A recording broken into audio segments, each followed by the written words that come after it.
So I was interested enough in this to manage to convince one of our postgrad students to try it out.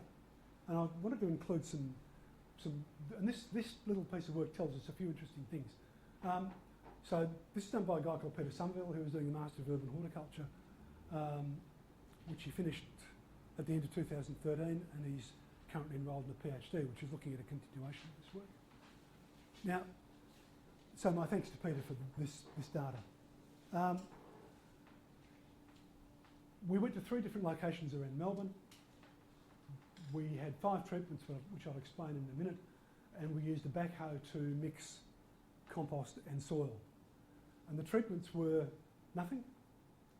Dig a hole big enough to plant the tree and mulch it. Cultivate the surface 250 with the backhoe. Surface 250 plus compost. Cultivate to 1/2 metre with the backhoe, and cultivate to 1/2 metre with compost. Each plot was 2 by 2 metres. These plots had 10 wheelbarrows full of compost mixed into a 2 by 2 metre square plot. They ended up looking like graves, but you know, such is life. So now the sites were Old Poplar Road in Parkville, Sim Street in West Melbourne, and the Yarra Boulevard in Burnley. So pretty nasty soil at each location.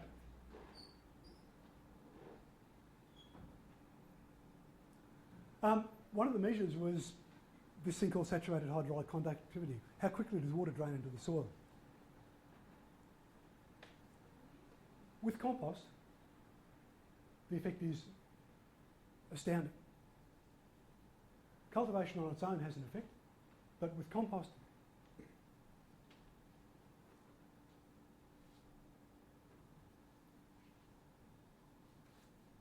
quite quickly the effect starts to reduce. And after 12 months, it's quite a lot reduced, but it is still improved.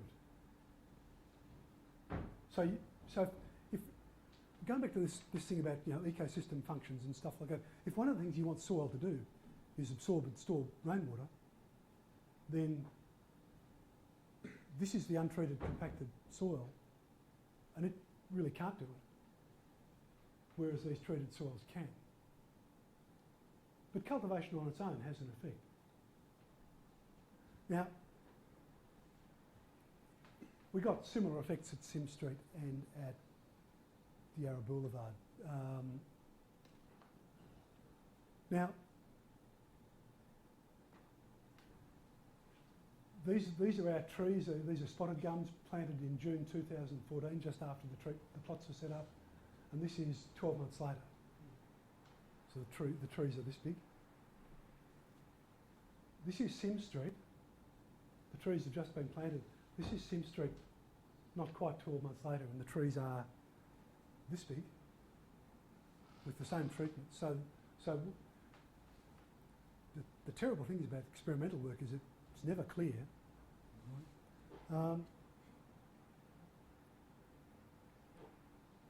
To measure growth, we invented this thing called the growth index, which is the height of the trees multiplied by their canopy width in 2 directions, a sort of crude measure of their volume.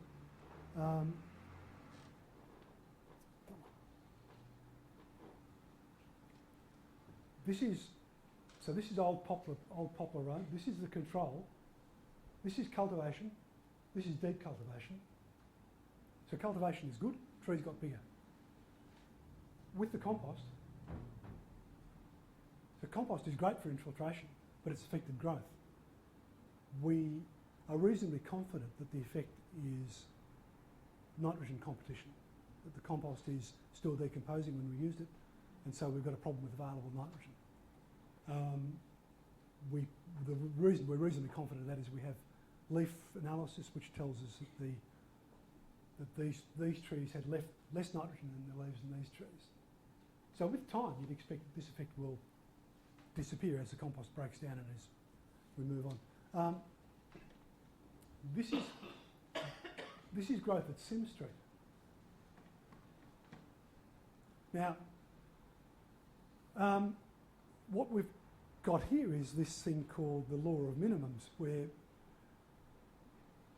if you've got growing a plant involves lots of variables. There are lots of things can change.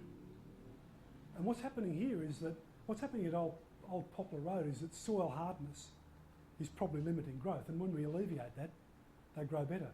What's happening at Sim Street is that the soil was hard, yes, but it turns out that there's something else much worse going on that we haven't done anything about. That there's something else with salt. So the soil at that particular location is saline, and it's so saline that it's actually stopping our experiment from having any effect. And so until such time, so there is a soil health problem at Sim Street, and putting compost in the soil didn't do anything for that problem at all.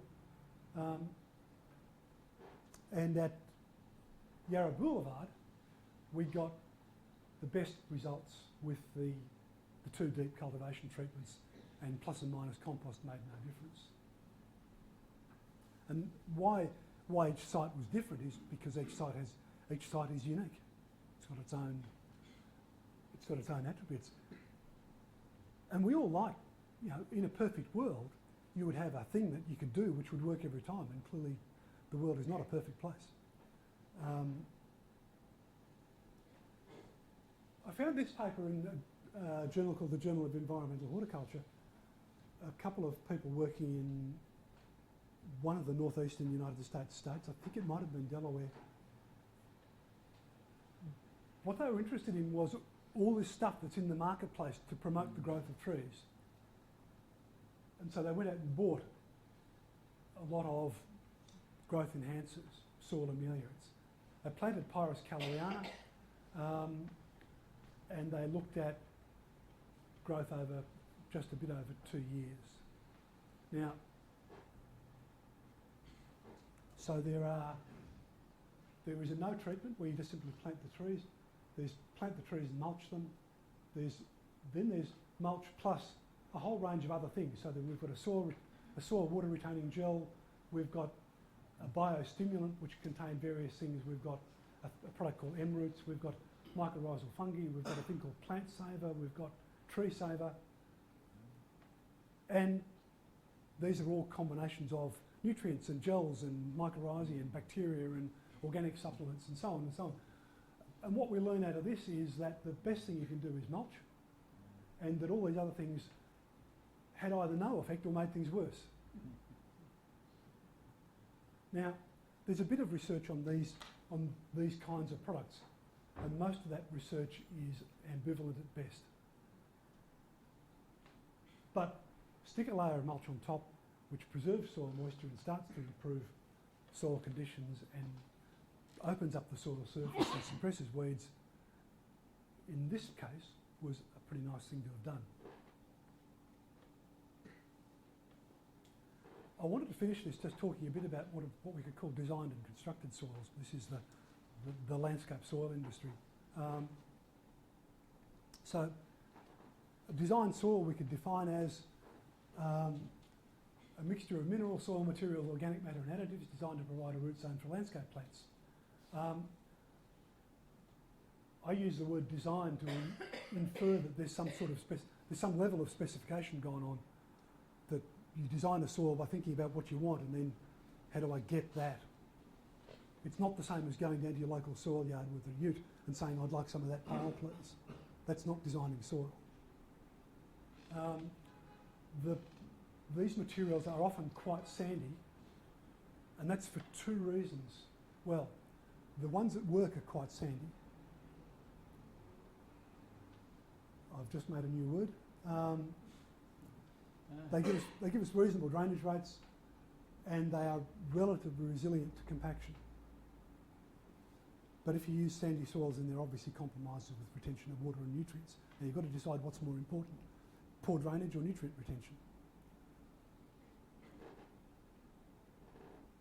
You've got to be quite careful with the amount of organic matter in them, and we'll do some definitions of this in a second. And the reason why that's the case is, one, the organic matter that you buy in a soil blend, most of that will be gone in 12 months. So if you buy a blend that's got a lot of organic matter in it, you're buying volume that you won't have 12 months down the track, which means your levels change. The physical properties of the soil can alter, sometimes for the worse. The other issue is that you do get anaerobic decomposition at depth. If you have finely integrated soil and compost combinations which you use in profiles that are more than about 200 millimetres deep, you will almost inevitably end up with some level of anaerobic decomposition, which you can pick because it stinks. How is that different to that deep cultivation? Isn't it? So? So here we have an apparent contradiction. I think the difference is that the soil blends, the things that you buy at your local soil yard, are intimately mixed together. So the soil particles and the compost are. Whereas in the system that Nina is advocating, you're not doing that. You've got compost and soil. Sorry? You've got the channels working for you, yeah. I think that's the difference. So you want to keep flow. Yeah.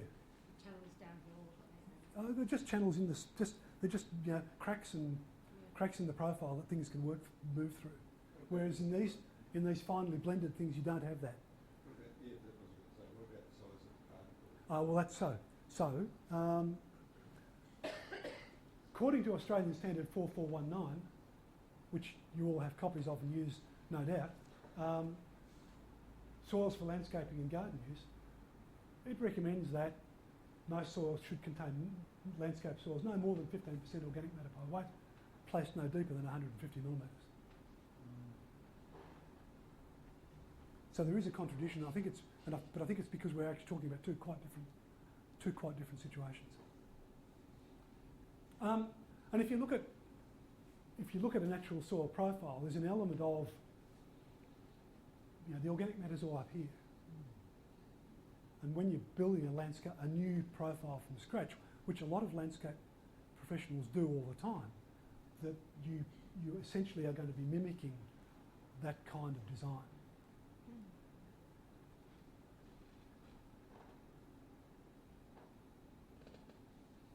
So we've got this whole industry about manufacturing landscape soils, which involves sourcing materials, screening them, blending them together, and selling them to landscapers. These soil materials are what's technically called apedal. They have no structure. By the time they've been through the screening and the sieving and the mixing, they're down to their individual particle sizes, individual grains, which basically means that the performance of these mixtures, particle size is everything. In natural soils, if I can go back a shot,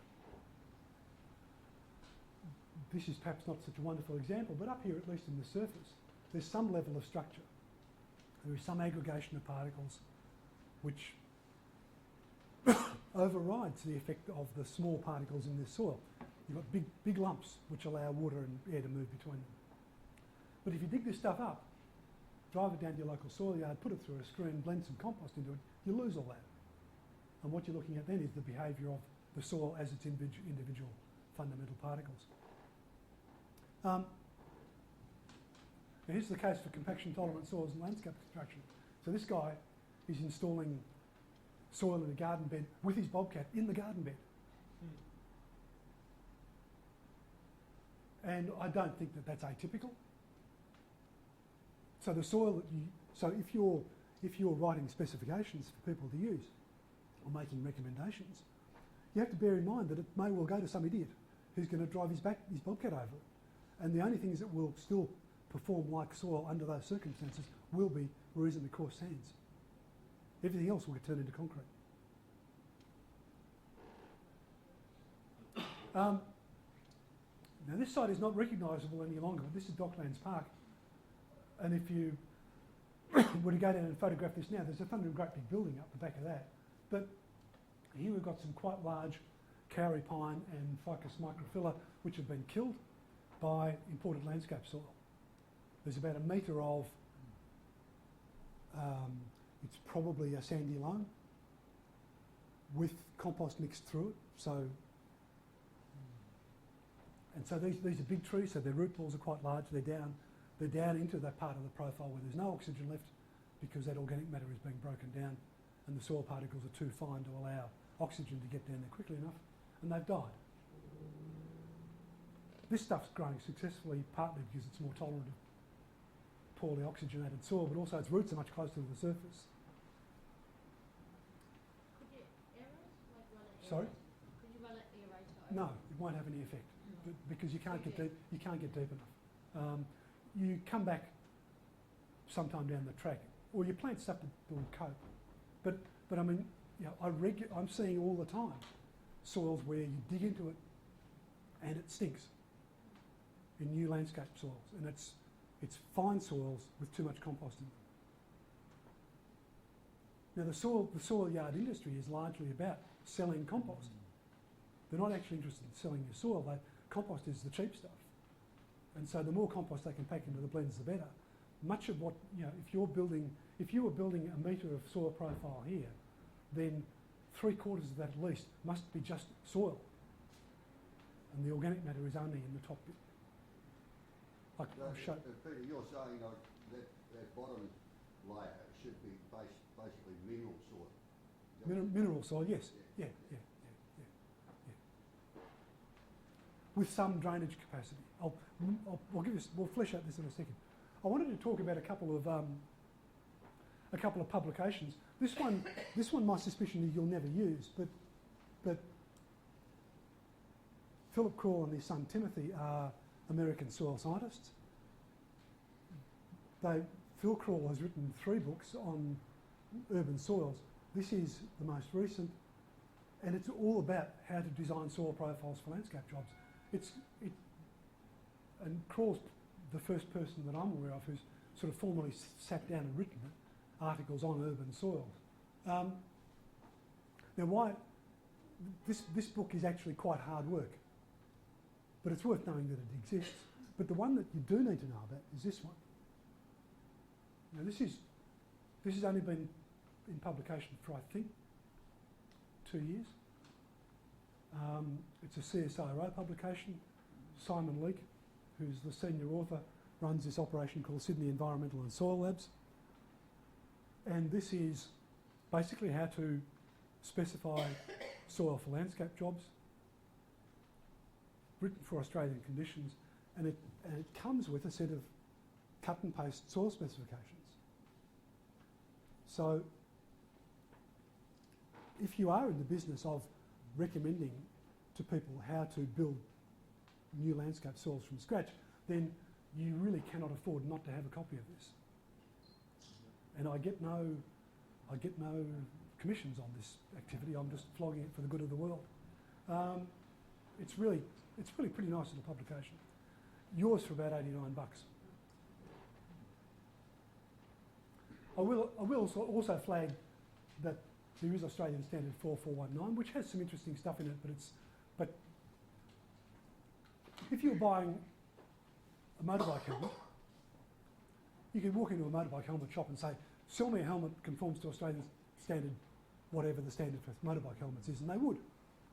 Unfortunately, with this one, you can't go to a soil yard and say, sell me a soil that conforms to Australian standard 4419, because they could do that and still give you something that was no good for you.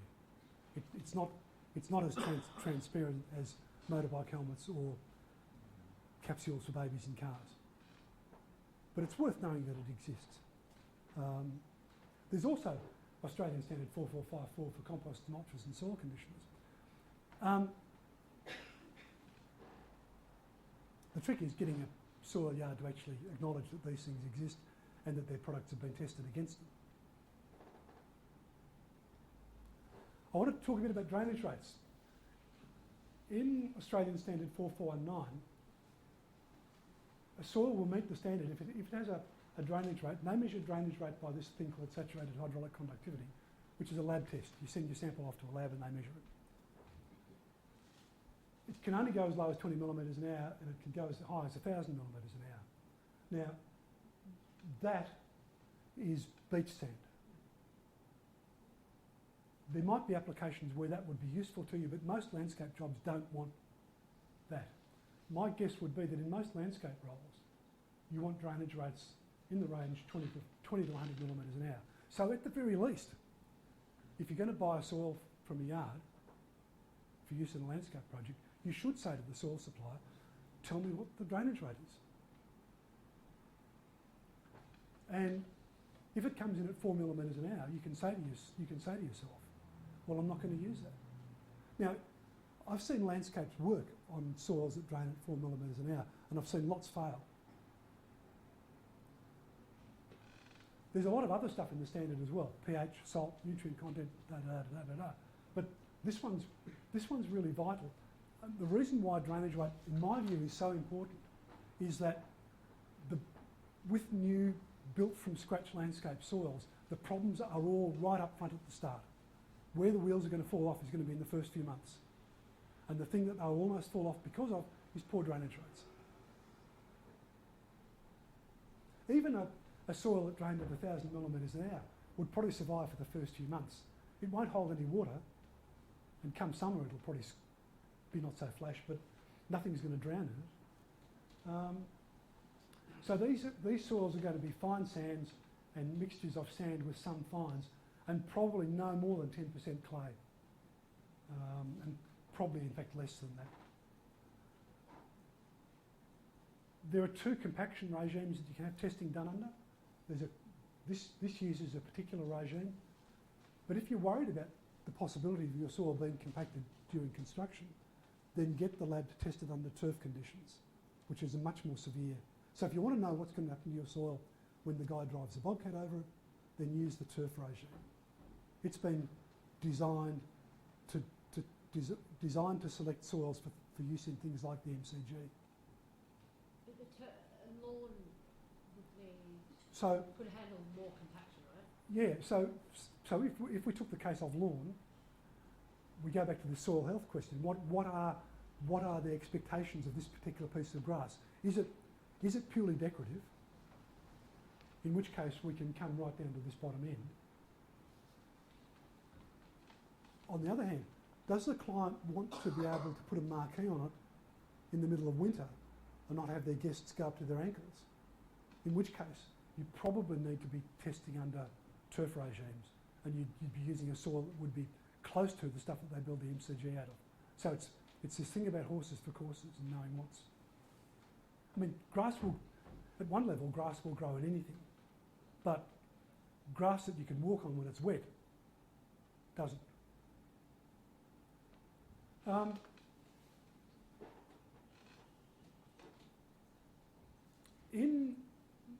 meant to edit that out. Anyway, in Crawl and Crawl, there's an interesting approach to specifying landscapes that I recommend that you think about. And Simon Leake does a similar thing in his book, and that is that you think about that what the two crawls are advocating is that every landscape in the world can be allocated to one of these 16 categories. And for each one of these, they specify a typical soil profile. And so, now, if we take the case of open is just general landscape, just, trees and grass. And they've got a specification for turf, and they've got one for turf with wear, which is our,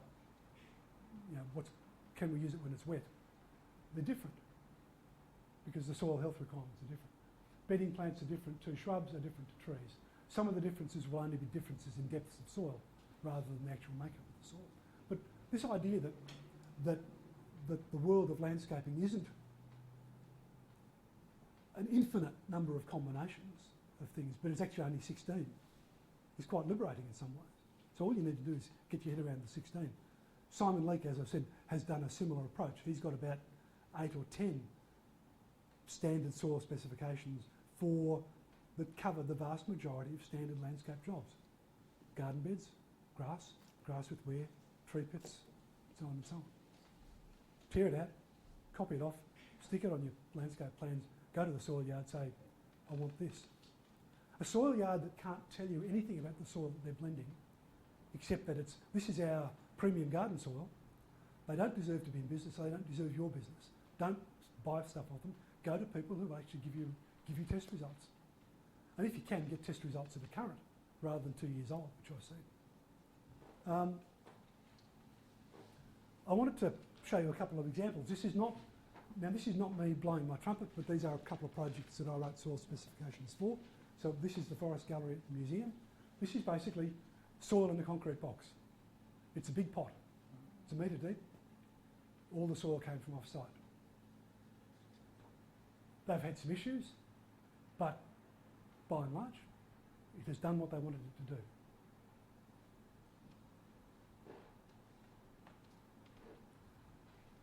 This is a little project down in Docklands, much more recent one.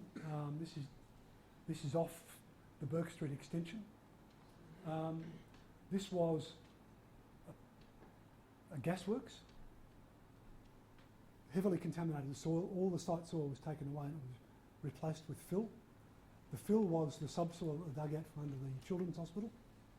So it's orange Silurian clay. And so this landscape is built on that orange fill, but all the landscape is growing in a metre of imported specified soil, reasonably sandy, organic in the topsoil, some tweaks and things like that. But that's what's doing that. And out here in this grassed area, we've only got 300 millimetres of soil because you don't need a metre to grow grass. But in here under this paving, there's a metre of soil holding these trees up.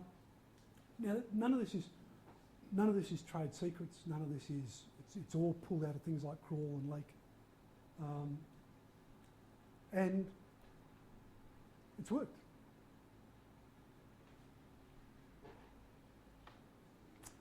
I wanted to say, look, just 2 more slides to go. There are a lot of things being sold to augment soil health. I think that they must respond to a demonstrated need. If you're going to recommend a product to somebody, then you've got to know why you're recommending it. What is this stuff going to do, and why am I telling these people to use it? And demonstrated has got to be more than, I think it's important. At the end of the day, it's kind of got to be based on numbers of some sort. I've tested this soil and I know that this is wrong with it. Test the soil, evaluate against soil health criteria that are relevant, recommend treatment. So this requires soil health standards for landscape soils, which we don't really have. We've got some rough guidelines, and you might have to develop your own. But why, for instance, if we know that most plants are probably happiest in a soil with a pH of around about somewhere between 6 and 7, why is the soil industry selling us stuff that's got pH of 8.5 all the time? Well, as those comedians say, what's that about? It's because they don't know what they're doing, or they don't care what you're doing. Soil health, this is me. Soil health isn't what the soil is, and it's not what you do to it, it's what the soil does. Can this soil do what you want? And if it can't do what you want, it's not healthy for that purpose.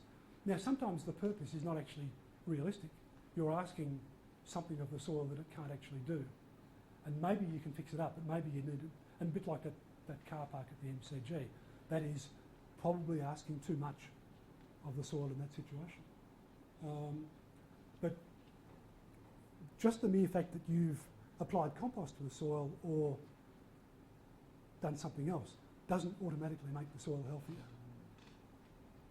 It's got to be, are you actually seeing something happening at this end that demonstrated that was actually worth having done?